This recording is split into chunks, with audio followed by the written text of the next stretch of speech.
Assalamualaikum warahmatullahi wabarakatuh. Kembali lagi dengan saya Afina Lalatussyami dengan NIM 7211419027 dari Rombel Akuntansi B 2019. Pada kesempatan kali ini saya akan menyampaikan bab selanjutnya dari Sistem Informasi Manajemen, yakni implikasi etis dari teknologi informasi. Nah, dalam bab 10 ini ada beberapa pokok bahasan yang akan kita bahas, di antaranya 1. Perbedaan antara moral, etika, dan hukum. 2. Undang-undang mengenai komputer yang dikeluarkan oleh komputer.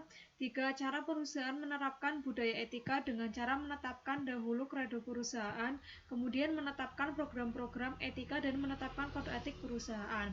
Kemudian yang keempat, ada 4 hak dasar yang dimiliki masyarakat yang berkenaan dengan komputer. 5. Ada bagaimana auditor internal perusahaan dapat memainkan peranan yang positif dalam menciptakan sistem informasi yang didesain untuk memenuhi kriteria kinerja yang etis. Kemudian yang terakhir ada kode etik industri komputer dan berbagai jenis informasi edukasi yang membantu perusahaan dan karyawan menggunakan komputer secara etis. Nah, yang pertama, moral, etika, dan hukum. Jadi, moral adalah institusi sosial dengan sejauh dan seperangkat aturan. Kemudian etika adalah sekumpulan kepercayaan, standar, atau teladan yang mengarahkan yang masuk ke dalam seseorang atau masyarakat.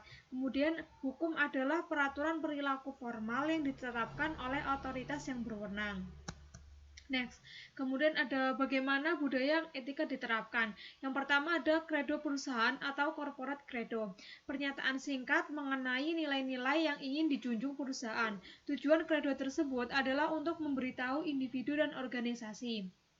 Kemudian ada program etika atau ethics program, yakni upaya yang terdiri atas berbagai aktivitas yang didesain untuk memberitahu petunjuk kepada karyawan untuk menjalankan kredo perusahaan. Kemudian ada kode perusahaan yang disesuaikan, yakni banyak perusahaan merancang kode etik perusahaan mereka. Kode-kode etik ini merupakan adaptasi dari kode untuk industri atau profesi tertentu. Kemudian yang terakhir adalah meletakkan kredo, program, dan kode pada tempatnya. Kredo perusahaan memberikan dasar-dasar untuk pelaksanaan program etika perusahaan. Kode etik ini menggambarkan perilaku-perilaku tertentu yang diharapkan dilaksanakan oleh para karyawan perusahaan. Kemudian ada alasan dibalik pentingnya etika komputer. Yang pertama ada kelenturan secara logis, yakni kemampuan untuk memprogram komputer untuk melakukan hampir apa saja yang ingin dilakukan oleh pengguna. Kemudian ada faktor transformasi. Alasan ini didasarkan pada fakta bahwa komputer dapat merubah cara kita mengerjakan sesuatu dengan drastis. Salah satu contohnya itu adalah penggunaan email.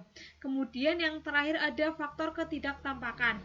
Alasan yang ketiga untuk minat masyarakat atas etika komputer adalah karena masyarakat memandang komputer sebagai kotak hitam atau seluruh operasi internal komputer tersembunyi dari penglihatan. Kemudian di dalam faktor ketampakan ada beberapa hal yang mempengaruhinya, di antaranya yang pertama adalah nilai pemrograman yang tidak tampak.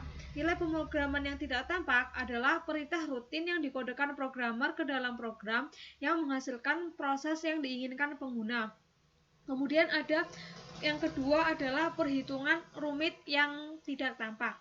Berbentuk program yang sangat rumit sehingga pengguna tidak dapat memahaminya. Seorang manajer dapat menggunakan program semacam ini tanpa mengetahui bagaimana komputer melakukan perhitungan tersebut. Kemudian yang terakhir ada penyalahgunaan yang tak tampak, mencakup tindakan yang disengaja yang melintasi batasan hukum maupun etis.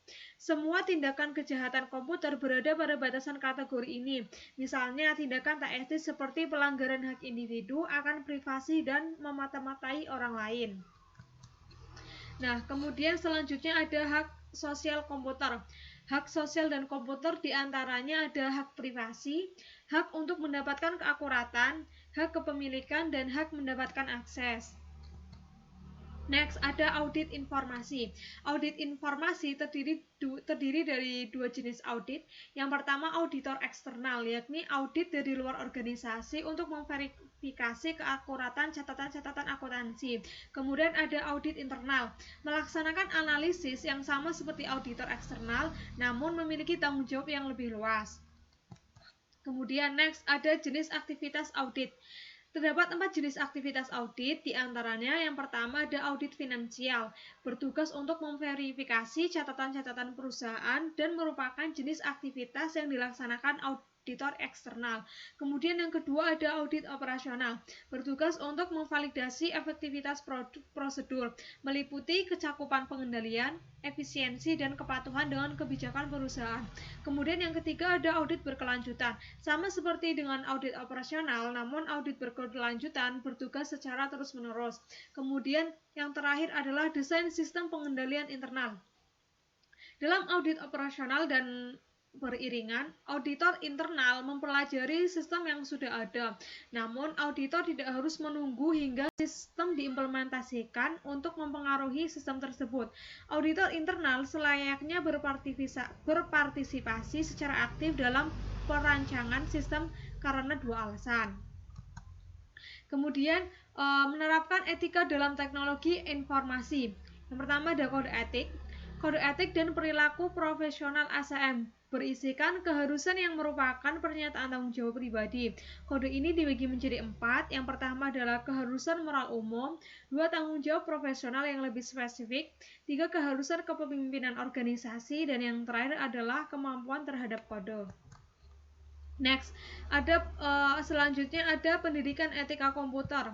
Pendidikan etika komputer diterapkan melalui beberapa program. Yang pertama ada mata kuliah di perguruan tinggi, kemudian program profesional, dan program edukasi swasta. Next, ada etika dan CEO. CEO dapat memenuhi ekspektasi pelaporan keuangan dengan cara mengikuti program-program yang mencakup hal-hal sebagai berikut ini. Yang pertama, mencapai tingkat pemahaman yang lebih baik akan pemahaman prinsip-prinsip akuntansi. Kemudian, yang kedua, mempelajari sistem informasi yang menyelesaikan laporan keuangan dan mengambil tindakan perbaikan. 3. Mendidik eksekutif perusahaan mengenai sistem-sistem keuangan. Yang keempat, mengintegrasikan ke dalam sistem informasi alarm yang memperingatkan eksekutif terhadap aktivitas yang membutuhkan perhatian. 5. Secara aktif berpartisipasi di dalam memberikan informasi keuangan kepada elemen lingkungan. Dan yang terakhir adalah mengendalikan dengan ketat keuangan yang dihabiskan untuk sumber daya informasi. Sekian pemaparan dari saya. Apabila banyak kekurangan, saya mohon maaf. Semoga apa yang saya sampaikan bermanfaat.